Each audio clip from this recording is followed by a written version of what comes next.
E aí, pessoal da ideia, tudo bom com vocês?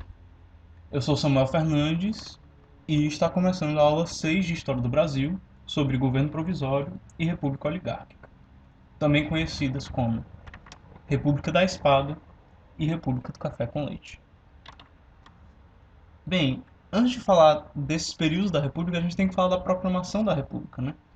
A proclamação da República, ela se dizia uma revolução nacional, por isso as aspas, mas ela defendia a ordem pública já pré-existente. Então, ah, as dívidas externas foram mantidas para agradar a política internacional e que os países reconhecessem o Brasil como uma república. E a proteção à propriedade também foi reforçada para que não houvesse uma revolta dos das pessoas de grande influência política e econômica no país. Então, apesar de na época ter sido denominado uma revolução nacional, uma grande mudança de status quo, isso não é tão verdade. Mudou de verdade realmente só o regime político do país.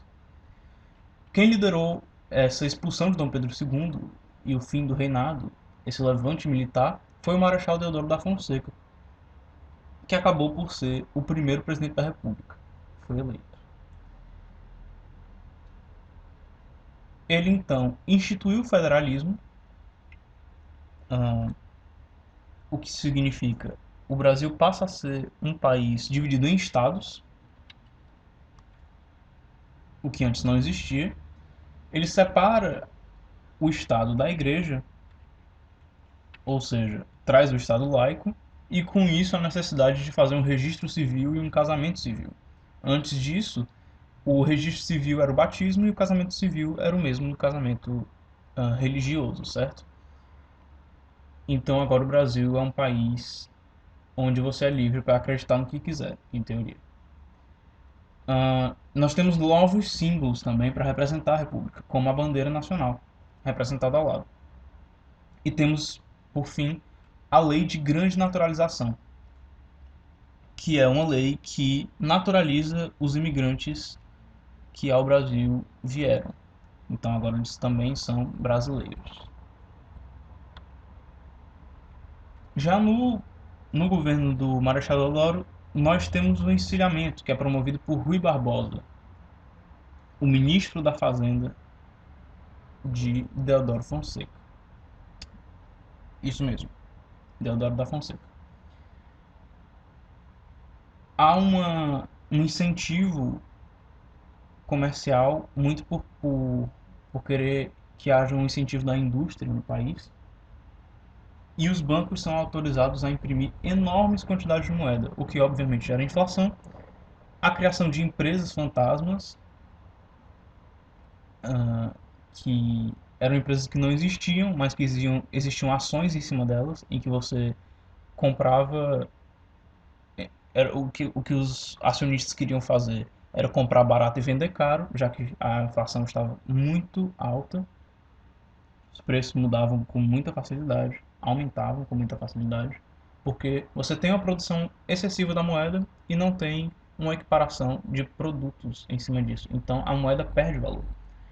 E com essas empresas fantasmas, como eu falei, há uma especulação financeira. As pessoas querem lucrar com isso, querem aproveitar essa oportunidade. Foi um momento de muita instabilidade econômica. A gente vê a charge representando isso ao lado, das pessoas querendo levar vantagem. Mas vamos seguindo. Constituição de 1891. Essa é a primeira Constituição da República do Brasil e ela tem alguns pontos interessantes da gente falar aqui. O governo republicano, claro, instituição tá, tá, é uma Constituição de uma república, um sistema presidencialista, não parlamentarista, em que nós temos um chefe de Estado, que é o chefe do executivo. Temos o federalismo, ou seja, a divisão do país em estados, assim como os Estados Unidos na época, com cada estado com a sua constituição. A tripartição dos poderes entre executivo, legislativo e judiciário, assim como na teoria de Montesquieu. E o voto é definido como apenas masculino para indivíduos com 21 anos ou mais, aberto, ou seja, todos sabem em quem você votou, e excluíam-se os analfabetos, os mendigos, as mulheres, os soldados e os religiosos. Essas pessoas não podiam votar. Mas no século XX eles conquistaram esses seus direitos. E como é uma época muito marcada pelo coronelismo, nós tínhamos o voto de cabresto, que é quando os coronéis obrigam os seus subordinados a votar em quem eles querem, uma espécie de clientelismo, uma troca de favores, por assim dizer, em que de verdade não é uma troca de favores, são os subordinados do coronel tendo que obedecer ele ou eles vão ver o que é bom para a tosse. A charge ao lado representa muito isso, o rapaz querendo votar no candidato que ele acredita e o coronel puxando ele para votar no candidato que lhe apetece. A gente vai falar um pouco disso mais para frente. Então nós temos, né, o início do governo provisório, que também é conhecido como República da Espada, muito porque espada é um símbolo militar, e no governo provisório a gente tem dois presidentes militares, o Marechal Deodoro da Fonseca e o Floriano Peixoto. Contudo, apesar de ter sido eleito o Marechal Deodoro da Fonseca, existe uma falta de apoio no Congresso. E como ambos os presidentes do governo provisório têm um perfil muito autoritário, muito característico dos militares, como há uma dificuldade de se trabalhar com a oposição dos coronéis que se sentiram incomodados com esse federalismo em que foram impostos governantes nos estados, governantes militares, que limitavam o poder dos coronéis, ah, com essa falta de apoio no Congresso existia muita divergência política e o Marechal Deodoro da Fonseca não conseguia governar. Então, no lugar de arranjar uma forma de conciliar interesses, ele fechou o Congresso, ferindo a Constituição que tinha acabado de ser promulgada. Temos então a primeira revolta da Armada, que é o, a cidade do Rio de Janeiro sendo cercada pelas forças paulistas, cafeeiras, pelos coronéis,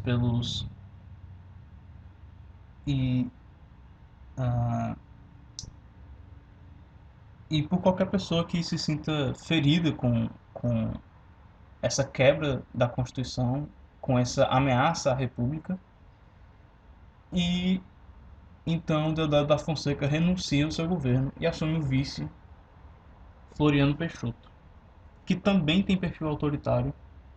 E apesar de ter feito medidas populistas, o seu autoritarismo veio à tona com mais força e houve a necessidade de uma segunda revolta da Armada. Contudo, Floriano Peixoto não cedeu a nenhuma pressão e a cidade do Rio de Janeiro foi bombardeada, assim como havia sido ameaçado. E por essa forma que o Floriano Peixoto tinha de lidar com a política, ele ficou conhecido como Marechal de Ferro, como quem não abria mão. E então a gente tem a Revolução Federalista, que, que força que aconteça sim as eleições presidencialistas, que era algo que se suspeitava que Floriano Peixoto queria evitar, justamente por esse um dos motivos da Segunda Revolta Armada, além do seu autoritarismo. Então a gente tem o início da República Oligárquica, ou também conhecida como República do Café com Leite. Mas por que café com leite? Porque ela passa a ser uma república em que a principal força é a do coronelismo, e os principais coronéis são de São Paulo e do Rio, e de Minas, perdoe. Então, a gente tinha um revezamento entre presidentes paulistas, ou apoiados pelo Partido Paulista, e os presidentes apoiados pelo Partido Mineiro, que era onde nós tínhamos as principais plantações de café e leite, respectivamente. Café em São Paulo e leite em Minas. Então a gente tem essa época da República muito marcada pelo coronelismo, em que as principais figuras político-econômicas do país são coronéis, marcados pelo voto de cabresto, em que em que os subordinados desses coronéis eram obrigados a votar em quem eles queriam, muito por uma troca de favores capciosa. O clientelismo explica isso como o clientelismo mostra como isso é estratificado socialmente, tanto numa perspectiva local, você tem um coronel forçando seus subordinados a votar em quem ele quer, em troca de favores que, de verdade, os subordinados precisam para sobreviver. E isso também cresce, ah, se você tem uma perspectiva estadual, por exemplo, o maior coronel do estado, ele influencia os coronéis menores. E aí os coronéis maiores do Brasil influenciam os coronéis estaduais. E dessa forma é mantida essa política do café com leite, em que os interesses giram em torno do Partido Republicano Paulista e do Partido Republicano Mineiro. A gente tem muitas fraudes eleitorais nessa época, muito porque o órgão da Justiça Eleitoral ele não era independente, então quem organizava esse órgão era quem estava na vigência atual do governo. Então era muito fácil você fraudar as eleições a seu favor, certo? A gente tem essa época marcada pelo avanço industrial, uma crescente urbanização e o movimento operário, em que começam a surgir os sindicatos e os operários buscam os seus direitos trabalhistas, que ainda não existem.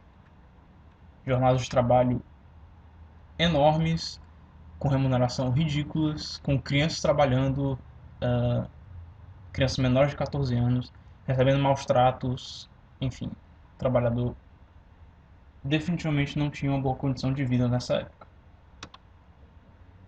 E então agora vamos falar de algumas revoltas da,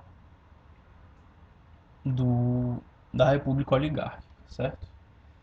Em primeiro lugar, a gente tem a Revolta de Canudos, que aconteceu entre 1893 e 1897, em Canudos, no interior da Bahia, que foi fomentado muito por conta da seca e da miséria, do coronelismo, que as pessoas não aguentavam mais estar submissas aos coronéis, a queda do mercado de açúcar, que causou mais fome e miséria ainda, porque esse povo trabalhava com açúcar e a sua remuneração diminuiu bastante por conta disso. O seu líder é o Antônio Conselheiro, um religioso que que administrava essa sociedade comunitária que a gente tinha, das pessoas tentando se ajudar e sobrevivendo sozinhas.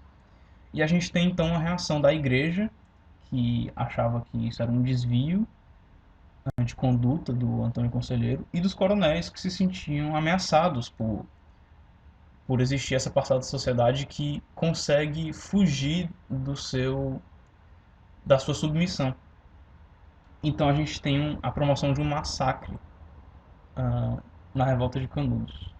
Muitas pessoas mortas, uma história muito triste, que ajuda a manter o coronelismo de pé. A gente tem então, no Rio de Janeiro, a Revolta da Vacina de 1904, que foi fomentada muito por conta de problemas de saneamento básico e de desigualdade social.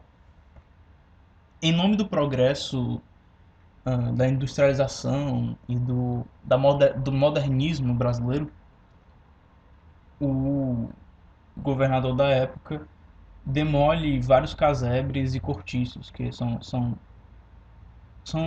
moradias mais simples, para alargar algumas ruas e enfim.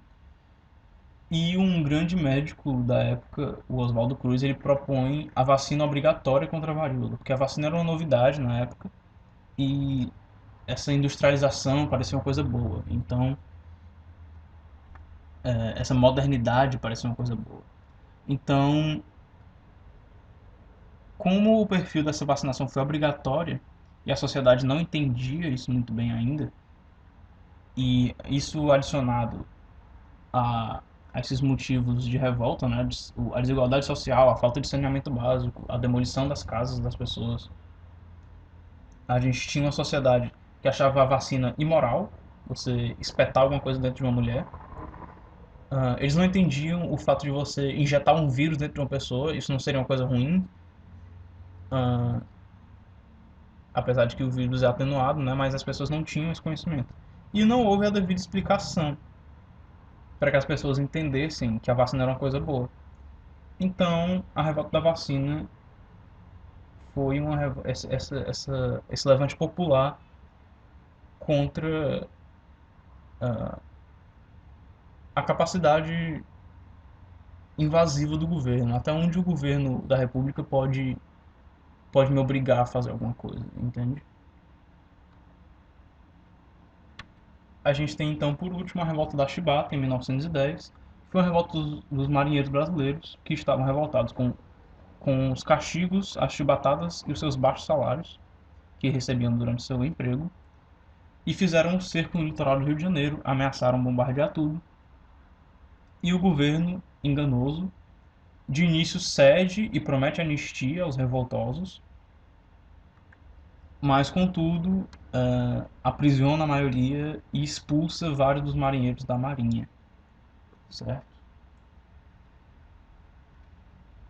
E por hoje é só, pessoal. A aula que vem a gente começa Hélio Vargas, ah, que vem logo depois do da República do Café com Leite. Eu agradeço muito a sua atenção. Peço que você avalie o vídeo, se gostou ou não, e que deixe suas dúvidas nos comentários. Vou tentar responder todas, tá certo? Se você gosta do conteúdo do Cursinho Ideia, fique à vontade para se inscrever no canal. Procure a gente no Instagram também, com @ de Cursinho Ideia. Eu agradeço a atenção, lhes desejo bons estudos e até a próxima, pessoal.